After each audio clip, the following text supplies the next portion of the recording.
शहर बसरा की तंग गलियों और समुंदर की सर्द हवाओं के दरमियान एक गरीब मगर खुददार मछिरा रहता था। नाम था हारून। हर सुबह सूरज निकलने से पहले ही वो जाल उठाता और खामोशी से समुंदर की तरफ निकल पड़ता। मगर एक अजीब बात थी, हारून जाल सिर्फ 3 बार ही समुंदर में डालता। 3 बार, न ज्यादा न कम। लोग पूछते, चौथी बार क्यों नहीं? वो मुस्कुराकर कहता, रिज का जितना लिखा है उतना ही समुंदर देगा। उसके चेहरे पर सुकून नहीं था, जो अक्सर समुंदर के करीब रहने वालों में होता है। उसकी आंखों में गहराई थी, मगर शांति नहीं। जिस जाल को वो उठाता था उसमें मछलियों से ज्यादा तकदीर की उलझने भरी होती।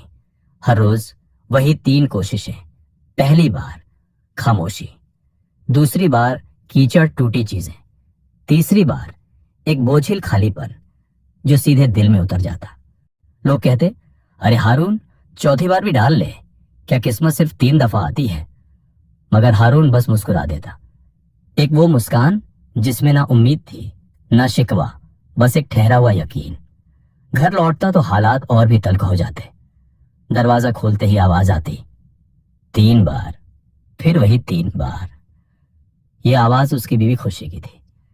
नाम भले खुशी हो, मगर चेहरा तानों की शिकस्तगी से भरा हुआ। क्या तेरा समुंदर भी तेरे जैसा जिद्दी है? एक और बार डालने से क्या तू टूट जाएगा? हारून कुछ नहीं कहता। खुशी के चेहरे पर भूख से रोती औलादों का गुस्सा भी था, और एक बेबस मां की चीख भी। बच्चे रातों को भूखे रोते हैं, और तू हर रोज उस खामोश समुंदर में अपने नसीब को गिनता है। किसने कहा है कि सिर्फ 3 बार डालना है जाल? हारून की आंखें झुक जाती। वो कहता, रिजिक नियत और वक्त से आता है। अगर चौथी बार में मुझे कुछ मिलना होता तो शायद वो मेरे 3 में भी आ जाता। खुशी की आंखों में नमी होती, मगर वो गुस्से में बहा देती।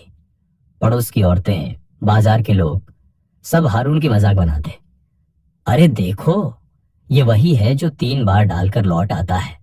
लगता है किस्मत से ज्यादा उसे अपनी जिद पर भरोसा है। मगर हारून के लिए ये जिद नहीं थी, ये कोई वादा था जो शायद उसने खुद से या उस खुदा से कर रखा था, जो समुंदर की तह में कहीं उसकी दुआओं का जवाब लिख रहा था। कभी कभी जब बच्चों की चीखें भूख की आवाज से भारी हो जाती, हारून भी टूटने लगता। एक शाम जब घर में एक वक्त का अनाज भी ना था, उसने जाल उठाते वक्त सोचा, क्या वाकई चौथी बार सब कुछ बदल सकता है? उसने समुंदर की तरफ देखा। उस पानी में ना कोई लहर थी, ना कोई जवाब, बस एक गहराई थी जो उसके दिल की तरह चुप थी। हारून के हाथों में जाल कांपा, मगर उसके दिल ने फिर वही कहा, जो मेरा है वो 3 में आएगा। नहीं आएगा तो शायद अभी मेरा नहीं। उस सुबह समुंदर कुछ अलग सा लग रहा था। ना वो गरजता था, ना शांत था, जैसे उसकी भी सांसें अटकी हों। हारून ने कांधे पर वही पुराना जाल डाला, जिसकी रस्सियां अब थोड़ी घिस चुकी थी, जैसे उसकी उम्मीदें। पहला जाल, हवा में एक थकावट सी थी। जाल गहराइयों में उतरा, मगर जब बाहर आया तो बस 2 टूटी हुई लकड़ियां थीं और एक बेकार जंग लगा लोहा। दूसरा जाल, पानी इस बार जरा भारी लगा। कुछ तो था अंदर। दिल धड़का, मगर जब जाल बाहर निकाला तो कीचड़ और एक मरा हुआ केकड़ा। दिल जैसे डूब गया। अब बचा तीसरा जाल, आखिरी उम्मीद। उसके चेहरे पर शिकन थी, मगर हाथों में एक सुकून भरा यकीन, जो भी मिलेगा तकदीर से मिलेगा। जैसे ही जाल समुंदर में डूबा, अचानक एक हलचल सी हुई। समुंदर की लहरें थम गईं, या शायद हारून की सांसें। रस्सी खींचते वक्त हाथ कांप रहे थे। जाल भारी था, बहुत भारी। दिल ने कहा, यह तो मछली है। उसने धीरे धीरे खींचा तो उसमें एक तांबे की भारी सुराही निकली, जंग लगी हुई, बंद। उसने सोचा, शायद ये किसी अमीर का खोया खजाना हो। उसने सुराही को झाड़ा और देखा कि उसके मुंह पर शीशा लगा है, जिस पर सुलेमान अलैहिस्सलाम की मुहर लगी है। उसने सुराही को खोला और एक घना धुआं उसमें से निकला, जो ऊपर उठते उठते एक भयानक जिन्न में तब्दील हो गया। जिन्न के बाहर आते ही उसकी आवाज गूंजी, ए इंसान, मैं तुझे अभी मार डालूंगा। हारून कांप गया। मगर क्यों? मैंने तुझे रिहा किया है, जिन्न ने कहा। मैं हजारों साल से इस सुराही में कैद था। पहले 100 सालों में मैंने कसम खाई कि जो मुझे आजाद करेगा उसे बादशाह बना दूंगा। दूसरे 100 साल में मैंने कहा जो मुझे निकालेगा उसे खजाने दूंगा, मगर फिर सैकड़ों साल बीत गए, कोई नहीं आया। तो मैंने कसम खाई कि अब जो भी मुझे निकालेगा उसे मौत दूंगा, और बस तू वही बदनसीब है। हारून घबराया नहीं, वो अकलमंद था। उसने कहा, क्या यकीन करूं कि तू उसी सुराही में था? इतना बड़ा जिस्म उसमें कैसे समाया? जिन्न हंसा। तू यकीन नहीं करता? देख। और फिर वो जिन्न वापस धुएं में बदला और सुराही में समा गया। हारून फौरन ढक्कन बंद करके सुराही को शीशे से मुहर कर दिया और बोला, अब रह वही, हमेशा के लिए। तुझे रिहा करना मेरी सबसे बड़ी गलती थी। जिन्न गिड़गिड़ाया, माफी मांगी। हारून बोला, मैं तुझे तभी छोड़ूंगा जब तू कसम खाएगा कि मुझे नुकसान नहीं पहुंचाएगा। जिन्न ने कसम खाई। जब हारून ने जिन्न को सुराही से बाहर निकाला तो इस बार जिन्न की आंखों में गुस्सा नहीं, बल्कि शुक्र और ममता जैसी कोई अनजानी रोशनी थी। चल मेरे साथ, जिन्न ने कहा। मैं तुझे एक ऐसा तोहफा देने जा रहा हूं जो तेरी तकदीर की हर भूख को मिटा देगा। हारून कुछ नहीं बोला, बस चुपचाप उसके पीछे हो लिया। वो दोनों एक ऊंचे टीले के पार, दरिया से दूर, वीरान जमीन में दाखिल हुए। यहां सिर्फ रेत, पत्थर और सूनी हवाएं थी, मगर जिन्न को मालूम था कि इसी जमीन की तह में छुपा है वो राज जो सदियों से किसी इंसान ने नहीं देखा। जिन्न ने एक बड़ी सी चट्टान को हटाया और जमीन खोदकर एक तहखाना खोल दिया।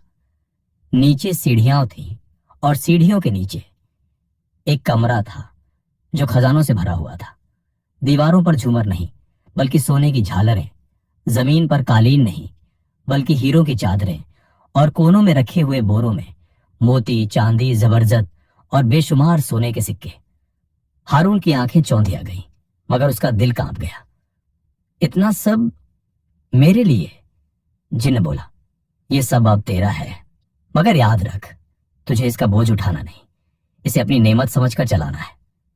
घर की चौखट पर जब हारून ये सब लेकर अपने घर लौटा तो दरवाजे पर वही पुराना मंजर उसका इंतजार कर रहा था। खुशी, जो दरवाजे पर खड़ी थी, चिल्लाई, आज फिर खाली आए हो? क्या मैं और बच्चे अब भी भूखे ही रहेंगे? हारून ने कोई जवाब नहीं दिया। उसकी आंखों में वो रोशनी थी जो सब्र के बाद मिलने वाले इनाम में होती है। वो धीरे से बोला, थोड़ा सब्र करो और बस 2 कदम पीछे हट जाओ। वो झोंपड़ी के कोने में गया, जहां उसने गुप्त रूप से मिट्टी खोदनी शुरू की। कुछ ही देर में वहां एक बड़ा गड्ढा बन गया।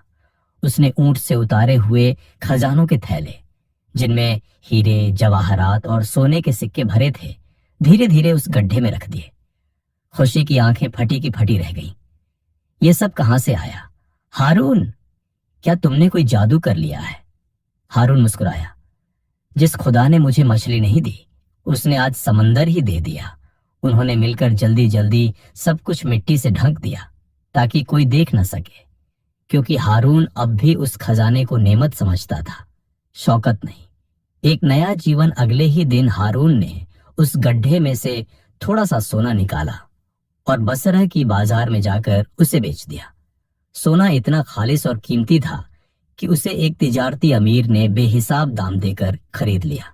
हारून अब एक अमीर आदमी था, मगर उसका चाल चलन अब भी वही था। उसने झोपड़ी की जगह एक बड़ा, मजबूत और रोशन महल बनवाया, मगर उसी गली में जहां उसकी भूख से सकती थी। बच्चों को अच्छे कपड़े, किताबें और खेलने की जगह दी गई। खुशी अब सचमुच खुश थी। वो कहती, अब हम भी दूसरों की तरह जी सकते हैं, बच्चों की तरह खिलखिला सकते हैं।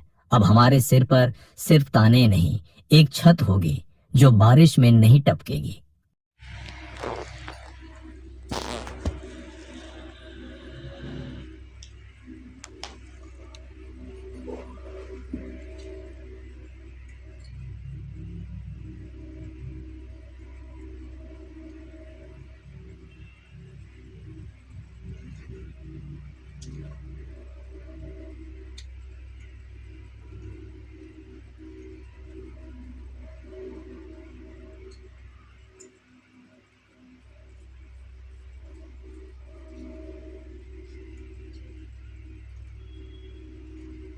आता को दूसरा से